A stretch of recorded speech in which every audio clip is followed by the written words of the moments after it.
படத்தில் பிடிச்சிருந்ததுன்னு இல்லை, நிறைய விஷயம் சொல்லியிருக்காங்க, அதெல்லாம் ரசிக்க முடியாதான் இருக்குது.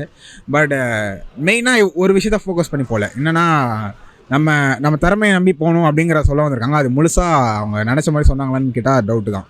அந்தளவு இல்லை, அதுதான் அதை ஃபுல்லாக கன்வே பண்ணல அவங்க.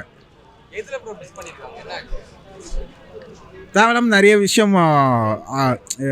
நிறைய விஷயம் சொல்லணும்னு போயிட்டு மிஸ் பண்ண மாதிரி இருக்குது. ஒரு விஷயத்த ஃபோக்கஸ் பண்ண ட்ரை பண்ணியிருக்காங்க, ஆனால் அதுக்காக நிறைய விஷயத்த சொல்ல வந்த விஷயமும் சரியாக சொல்லாமல் போன மாதிரி இருக்குது. போரிங் இல்லை, ஒன் டைம் வாட்ச் நல்லா தான் இருக்குது. ஃபர்ஸ்ட் ஆஃப் காமெடி, செகண்ட் ஆஃப் வந்து கொஞ்சம் சீரியஸாக போகுது. அவர் ஆஸ் யூஷுவல் நல்லா தான் பண்ணியிருப்பார். அதுதான் அவங்க டேலண்ட் நம்புங்க, எந்த ஒரு சூழ்நிலை வந்தாலும் தன்னம்பிக்கை விட்டுறாதீங்க, இதுதான் சொல்ல வராங்க. இல்லை ப்ரோ, அந்தளவுக்கு ஹியூமர் இதில் இல்லை. பட் நல்லா இருந்துச்சு, ஒன் டைம் வாட்சபிள், ஃபேமிலியோடு வந்து பார்க்கலாம். ஆக்சுவலாக எனக்கு தெரிஞ்சு இது ஒரு மோட்டிவேட்டிங் ஸ்டோரியாக இருந்துச்சு. காமிக்கல் ஆஸ்பெக்ட்ஸ் இருக்குது, பட் ஓவராலாக லைக் நம்ம டே டு டே லைஃப்பில் நார்மல் ரொம்ப சீன்லாம் இல்லாமல் நல்லா இருந்துச்சு படம் பார்க்கறதுக்கு. காமெடியில் சூப்பராக இருக்குது. சத்யராஜ் அஜய் பாலாஜி காம்போ சூப்பராக இருந்துச்சு. காமெடி இருந்துச்சு, அவரோட சிக்னேச்சர் இருந்துச்சு. ஐ திங்க் காமெடி நல்லா ஒர்க் அவுட் ஆகிருக்கு. அதை தாண்டி அவர் ஹீரோவாக இப்போ பண்ணுறதுனால நல்லா மோட்டிவேட்டிங் அந்த ஹீரோ ஆஸ்பெக்ட்ஸும் இருக்குது. ஃபர்ஸ்ட் ஆஃப் சூப்பராக போச்சு, அண்ட் செகண்ட் ஆஃப் தான் கொஞ்சம் காமிக்கல் கம்மி ஆகிடுச்சு. ஃபர்ஸ்ட் ஆஃப் பயங்கர காமெடியாக போச்சு, செகண்ட் ஆஃப்லேருந்தே கொஞ்சம் ஒரு சீரியஸ் மோட்டிவேட்டிங் இதுவாக போச்சு. பட் ஓவராலாகவே நல்லா இருந்துச்சு படம் பார்க்குறதுக்கு. ஸ்டோரி வந்து மோட்டிவேட்டிங் ஸ்டோரி தான். அவங்க ஒரு லைஃப்பில் ஒருத்தவங்க பேஷனோட எப்படி ஸ்ட்ரகிள் பண்ணி அந்த ஆப்ஸ்டிக்கல்ஸ் நடுவில் வரும், அதெல்லாம் தாண்டி எப்படி சக்ஸஸ்ஃபுல் பண்ணுறாங்களோ அதுதான் ஸ்டோரியாக இருந்துச்சு. அஜய் பாலாஜி சூப்பர். நடுவில் வந்து அரவிந்த் சாமி கூட வந்திருந்தாங்க, சூப்பராக இருந்துச்சு அந்த கேரக்டரும்.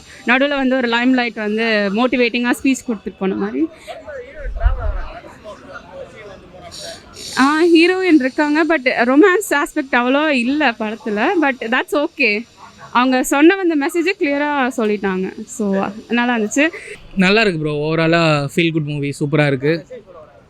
மெசேஜ் வந்து என்னென்னா வந்து இப்போது ஒவ்வொருத்தரும் தங்களோட கெரியரை வந்து சூஸ் பண்ணுறாங்க இல்லையா, கெரியரை சூஸ் பண்ணி வந்து எப்படி அந்த கெரியரில் சக்ஸஸ் பண்ணணுன்ற ஒரு மெசேஜ் தான். எவ்வளோ ஸ்ட்ரகிள்ஸ் வந்தாலும் அதுலேருந்து வெளியே போகாமல், அண்ட் தென் சூசைட் எதுவும் இல்லாமல், சூசைட் பண்ணணும்னு நினைக்கிறவங்களுக்குலாம் வந்து அப்படி பண்ணக்கூடாது, இப்படியும் ஒரு வழி இருக்குது, இப்படியும் ஜெயிக்கலான்ற மாதிரி ஒரு மெசேஜ். ஆமாம், எல்லாருக்குமே வந்து அவங்கவுங்க ரோல்ஸ் வந்து பர்ஃபெக்டாக பண்ணியிருக்காங்க, நல்லாயிருக்கு. சத்யராஜ் வந்து கெரியர் பெஸ்ட் பர்ஃபார்மன்ஸ், சூப்பராக இருக்குது. ஹீரோயின் வந்து ஒரு ஒய்ஃப் எந்த அளவுக்கு வந்து ஹஸ்பண்டுக்கு சப்போர்ட்டிவாக இருக்கணுமோ அந்த அளவுக்கு இருக்காங்க. காமெடி கண்டிப்பாக நல்லாவே ஒர்க் அவுட் ஆகிருக்கு. ஃபர்ஸ்ட் ஆஃப் எல்லாமே வந்து ஃபுல் எங்கேஜிங் ஆஃப் காமெடி தான், சூப்பராக இருக்குது. படம் சூப்பராக இருந்தது ப்ரோ. அஜய் பாலாஜி வேறு லெவலில் பண்ணியிருந்தார். காமெடி செம்ம காமெடி. ஃபர்ஸ்ட் ஆஃப் ஃபுல்லாகவே செம்ம காமெடியாக இருக்கும். நம்ம ரோபோ சங்கர் எல்லாம் செம்ம காமெடி பண்ணியிருந்தாங்க. ப்ளஸ் வந்து சத்யராஜ் வந்து அல்டிமேட்டு. அதுக்கப்புறம் செகண்ட் ஹாஃபில் நிறைய சர்ப்ரைஸ் ரோல் நிறைய பேர் வராங்க. அரவிந்த் சாமி, ஜீவா, அப்புறம் சஸ்பென்ஸ்லாம் சொல்லலாம், லோகேஷ் கனகராஜ் எல்லோரும் வந்து பார்ப்பாங்க அப்போ தான் படத்தை. ஸோ எல்லாம் நல்லா ஃபேமிலி கூட. செகண்ட் ஹாஃப் கொஞ்சம் லாகாக இருக்குன்ற மாதிரி எல்லாம் சொல்லிட்டு இருக்காங்க, ஆனால் அந்தளவுக்குலாம் இல்லை. படம் வந்து ஒரு சலூன் வைக்கிறவங்க, ஏன்னா அது வந்து ஒரு பிஸ்னஸில், இப்போ நீங்கள் பிஸ்னஸ் பண்ணிங்கன்னு வச்சிங்களேன், உங்களுக்கு கடை வாங்கினா உங்களுக்கு கஷ்டமாக இருக்கும்ல, அந்த கஷ்டத்தை அவங்க அப்படி பார்க்குறாங்க. பட் நீங்கள் அந்த கடன்லாம் வாங்கியிருந்தீங்கன்னா உங்களுக்கு அந்த கஷ்டம் வந்து லாகாக தெரியாது. ஃபேமிலி மோட்டிவேஷ்னல் படம் ப்ரோ. எப்பயும் போல் அஜய் பாலாஜி நல்ல ஒரு கருத்து சொல்லியிருக்காரு, நல்லா இருந்துச்சு. காமெடி நல்லா இருந்தது. அஜய் பாலாஜி இந்த வாட்டி அவ்வளோவா காமெடி பண்ணல. கூட ஒரு ரோபோ சங்கர், சத்யராஜ் இவங்களாம் ஃபன் பண்ணிட்டாங்க ஜாலியாக. அஜய் பாலாஜி ஒரு மாதிரி கொஞ்சம் சீரியஸாகவே போயிட்டு கொஞ்சம் படத்தோட ஃபுல்லாக இருந்தார் ஹீரோவா, நல்லா இருந்துச்சு. ஃபர்ஸ்ட் ஹாஃப்லாம் நல்லா காமெடியாக போச்சு. செகண்ட் ஹாஃப் வந்து இந்த ட்ராமா அது மாதிரி தான், அந்த அண்டர்டாக் ஸ்டோரி, கீழேருந்து அவர் எப்படி மேலே வராரு அப்படின்றது தான். அதே மாதிரி எல்லோரும் ஆக்டிங் வைஸ் எல்லாருமே நல்லா பண்ணியிருக்காங்க. டீசெண்டான படம் நல்லா தான் இருக்குது. போர் அடிக்கல. கடைசியில் மட்டும் கொஞ்சம் ப்ரிடிக்டபுளாக இருந்துச்சு, இருந்தாலும் போர்லாம் அடிக்கல எங்கேயும். அப்படியே சின்ன படம் தான், 2 hours தான் பார்த்துடலாம். அவங்க ஃபர்ஸ்ட் ஹாஃபில் நல்லா அந்த மாதிரி காமெடி சீன்ஸ்லாம் இருக்குது. செகண்ட் ஹாஃப் அவ்வளோ காமெடி இல்லை, அவங்க காமெடியை ட்ரை பண்ணல, ஜஸ்ட்டு எமோஷ்னலாக அப்படி தான் கொண்டு போயிருக்காங்க. அதான் அவர் எதுவும் இல்லாமல் ஒருத்தர் அவரோட பேஷனை ஃபாலோ பண்ணி எப்படி ஜெயிக்கிறாருன்றதான் கதை. 2.25 மணி நேரம், 2 hours 17 minutes கரெக்டாக இருக்குது. ஃபர்ஸ்ட் ஹாஃப் சூப்பராக போச்சு, செகண்ட் ஹாஃப் சூப்பராகவும் போச்சு. எனக்கு தெரிஞ்சு நிறையா விஷயம் அதே மாதிரி நான் சில பேர் சொல்ல இது உங்ககிட்ட சொல்ல லைக் சில வாழ்க்கையில் வந்து டக்குன்னு ஒரு பாயிண்ட் ஆஃப்ல வந்து ஒருத்தர் சேஞ்ச் பண்ணுவாங்க நம்ம லைஃப்பை. ஸோ அதுதான் இங்கே வந்து ஒரு கேரக்டராக பண்ணியிருக்காங்க. அது வந்து அந்த கேரக்டர் வந்து எப்போதுமே ஆர்ஜே பாலாஜி வந்து நம்மளுக்கு அது ட்ரூ அவுட்டாக கொடுத்துக்கிட்டே இருக்காரு ஒரு படத்தில். அது ஈவன் அவரோட போட்காஸ்ட்லையும் கொடுத்துட்ருக்காரு, பாட்காஸ்ட்லையும் கொடுத்துட்ருக்காரு.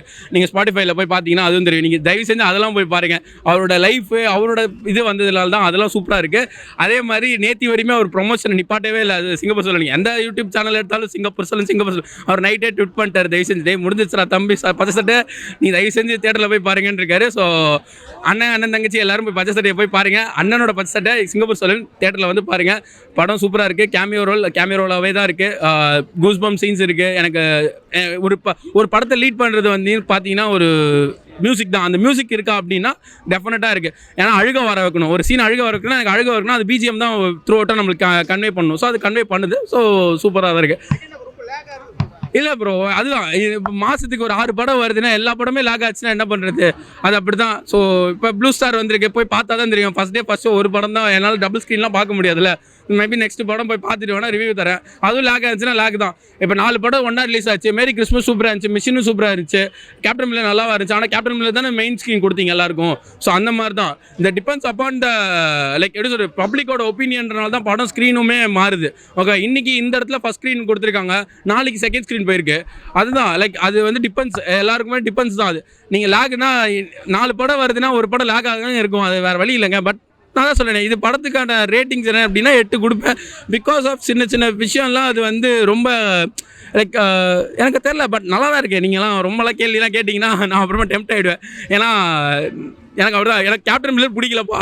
அது இங்கே நான் பதிவு பண்ணேன். ஏன்னா கேப்டன் மில்லர் நான் போய் பார்க்கல, நான் கேப்டன் மில்லர் பதிவு பண்ணியே ஆகணும். ஏன்னா அது ரொம்ப ஹைப் கொடுத்ததுனால ரொம்ப இதாக தான் இருந்துச்சு. பட் சிங்கப்பூர் சொல்ல நல்லா இருக்குது. ப்ளூ ஸ்டார் எனக்கு தெரிஞ்சு நல்லா இருக்குமான்னு போய் பார்த்தா தெரியும்.